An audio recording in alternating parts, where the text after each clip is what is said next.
Hey guys, welcome back to the channel पर आप सभी लोगों का एक बार फिर से स्वागत है। आज है 23 दिसंबर। अब तक की बड़ी खबरों पर नजर डालते हैं। उत्तराखंड कांग्रेस में संकट, हरीश रावत बोले हाथ बंधे हैं, नकारात्मक भूमिका निभा रहा है संगठन। उत्तराखंड के पूर्व मुख्यमंत्री और कांग्रेस के चुनाव अभियान प्रमुख हरीश रावत द्वारा एक सोशल मीडिया पोस्ट जिसमें कि दावा किया गया है कि पार्टी संगठन उनकी मदद करने के बजाय बाधा डाल रहा है, ने पहाड़ी राज्य में राजनीतिक गलियारों में हलचल मचा दी है, जहां कुछ महीनों में विधानसभा चुनाव होने वाले हैं। एक फेसबुक पोस्ट और अपने आधिकारिक ट्विटर अकाउंट से उन्होंने काफी सारे ट्वीट किए हैं, जिसमें उन्होंने लिखा है कि सत्ता ने चुनाव सागर में कई मगरमच्छ छोड़े हैं, उन्हें तैरना है और उन लोगों के प्रतिनिधि जिनके आदेश पर वह तैर रहे हैं, हाथ बांध रहे हैं। दिल्ली में 125 नए कोविड मामले सामने आए हैं। क्रिसमस और नए साल की सभाओं पर प्रतिबंध लगा दिया गया है। सभी राजनीतिक, सामाजिक, खेल, मनोरंजन, सांस्कृतिक, धार्मिक और त्योहारों से संबंधित समारोह पर प्रतिबंध लगा दिए गए हैं। बैठक, सम्मेलनों, विवाह और प्रदर्शनियों को छोड़कर बैंकेट हॉल काम नहीं कर सकते हैं।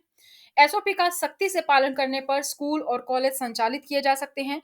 रेस्टोरेंट और बार को आधा बैठने की क्षमता तक खोलने की अनुमति होगी। सिनेमा थिएटर, मल्टीप्लेक्स अभी भी 100% बैठने के साथ चल सकते हैं, लेकिन ऑडिटोरियम और असेंबली हॉल में 50% बैठ सकते हैं।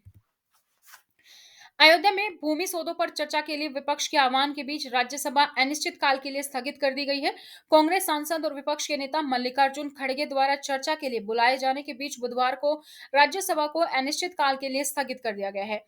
अयोध्या में सेवा करने वाले स्थानीय अधिकारियों ने 2019 में राम मंदिर के निर्माण के लिए सुप्रीम कोर्ट द्वारा मंजूरी दिए जाने के बाद इस क्षेत्र में जमीन खरीदी। यह एक महत्वपूर्ण मुद्दा है श्रीमान, यह एक महत्वपूर्ण मुद्दा है।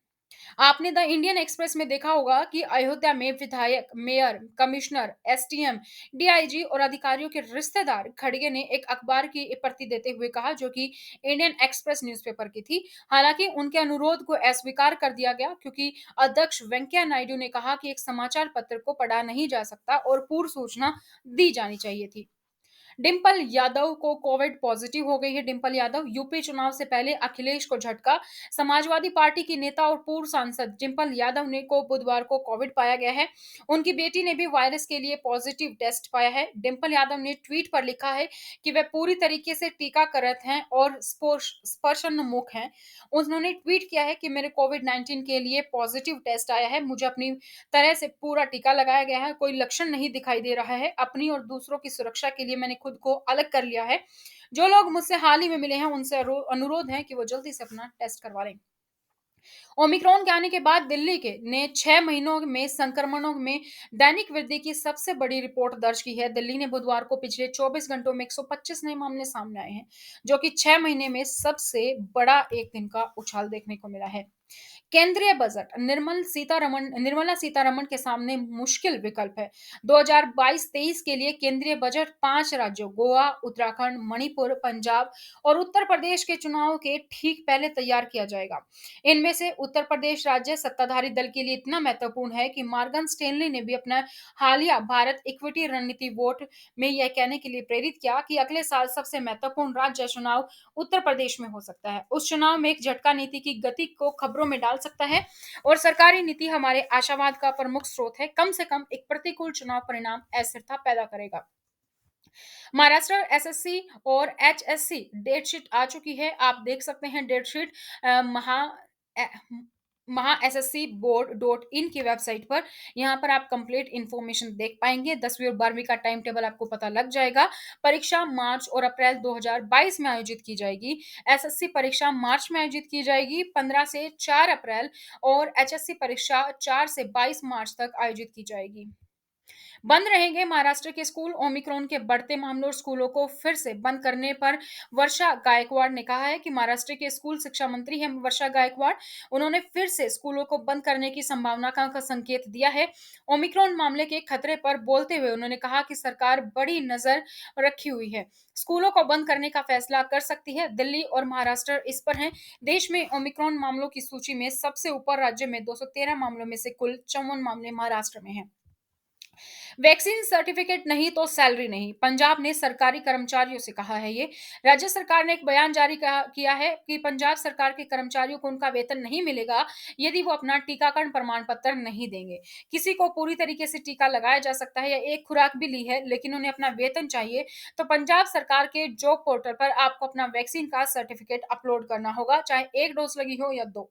सरकारी आदेश में यह उल्लेख नहीं किया गया है कि जिन कर्मचारियों का टीकाकरण नहीं हुआ है उनके बारे में क्या इरादा है, लेकिन अगर आपका टीकाकरण हुआ है तो फटाफट से जॉब पोर्टल पर अपना अपलोड कर दीजिए वैक्सीन सर्टिफिकेट। 14 दिसंबर तक 7,000 से अधिक पाकिस्तानियों ने भारतीय नागरिकता के लिए आवेदन किया था। केंद्रीय गृह राज्य मंत्री नित्यानंद राय ने बुधवार को संसद को सूचित किया कि 14 दिसंबर 2021 तक 7,306 पाकिस्तानी नागरिकों ने भारतीय नागरिकता के लिए आवेदन किया था। केंद्रीय गृह मंत्रालय द्वारा उपलब्ध कराए गए आंकड़ों के अनुसार निर्दिष्ट तिथि तक भारतीय नागरिकता के लिए प्राप्त 10,635 आवेदनों में से लगभग 70% पाकिस्तानी नागरिक हैं। कांग्रेस के वरिष्ठ नेता पीटी थॉमस का निधन हो गया है। कांग्रेस के वरिष्ठ नेता थे 71 वर्षीय पीटी थॉमस। इनका निधन बुधवार 22 दिसंबर को वेल्लोर के एक निजी अस्पताल में लगभग 10:30 बजे हुआ है। निजी अस्पताल में उनका कैंसर का इलाज चल रहा था। थॉमस, जो कि राज्य में पार्टी के लोकप्रिय नेताओं में से एक थे, इनको हाल ही में संगठनात्मक पुनर्गठन में केरल प्रदेश कांग्रेस कमेटी के कार्यकारी अध्यक्ष के रूप में भी चुना गया था।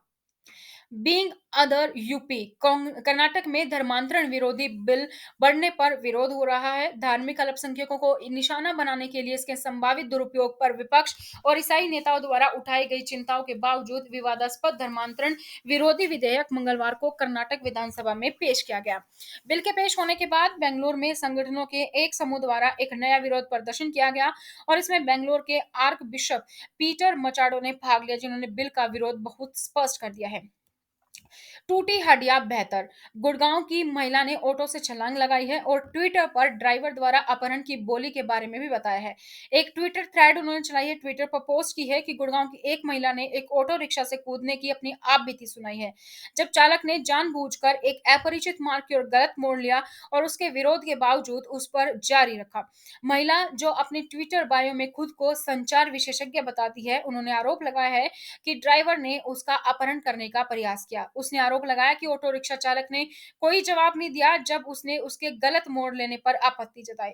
इसके बजाय उसने कहा कि उसने भगवान का नाम काफी उच्च पिच पर लेना शुरू कर दिया।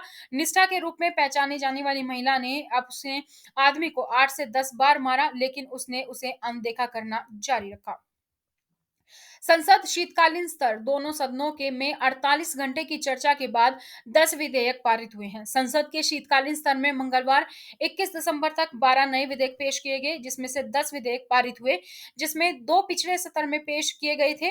बुधवार को संसद के दोनों सदनों को अनिश्चितकाल के लिए स्थगित कर दिया गया है। उन कानूनों पर एक नजर डालें तो संसद ने 2021 के शीतकालीन स्तर में लिया था। पीआरएस वेबसाइट पर उपलब्ध आंकड़ों के अनुसार लोकसभा ने पर्चा भरने के लिए कुल 83.2 घंटे के कामकाज के समय में से केवल 26.5 घंटे बिताए हैं। निचले सदन में अधिकतम समय 37 घंटे गैर विधायी कार्यों में व्यतीत होता था। ये हैं दोस्तों देश प्रदेश से जुड़ी कुछ खबरें, और इसी तरीके से हर खबर जानने के लिए चैनल को सब्सक्राइब करें, बेल आइकन को प्रेस करें, वीडियो को लाइक और शेयर करना ना भूलें। तो आज की इस वीडियो में इतना ही, फिर मिलेंगे नई जानकारी के साथ, तब तक बने रहिएगा चैनल पर। Thank you so much, bye bye, take care.